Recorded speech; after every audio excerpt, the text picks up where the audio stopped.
research we're doing is, I think, very different than the research that we would have done 10 or 15 years ago to improve a community's health, because this research is truly in partnership with the community. So I think what's most unique about our Prevention Research Center is we're not the Diabetes Prevention Research Center or the Heart Disease Prevention Research Center.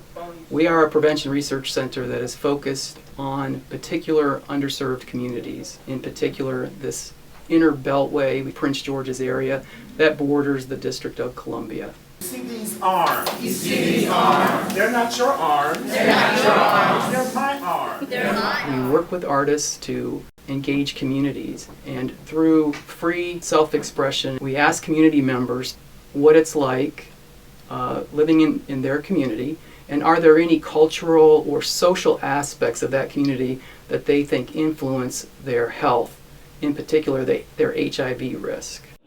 There are children in elementary school who are having sex. Yes, ma'am, they are. So by the time they get to high school, we can't talk to them about not doing it. They've done it. I've learned a lot about helping others and what you can do in your community to protect people from HIV and AIDS, and I've really enjoyed it a lot. I think since 1999, the City of Seat Pleasant and the University of Maryland School of Public Health has enjoyed a tremendous relationship that continues to grow year after year.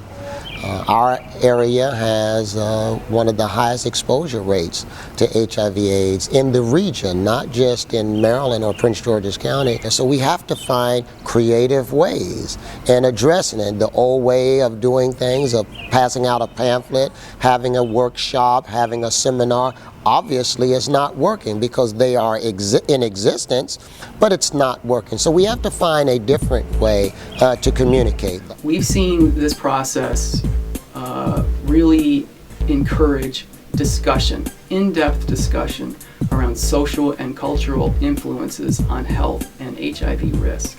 It's an approach that is very engaging and causes deep thought, and it causes change that's really embedded in people's soul almost. When you're expressing creatively, that is a very personal mode of sharing, and it creates community, it creates bonding, it creates motivation, and that can bring about change.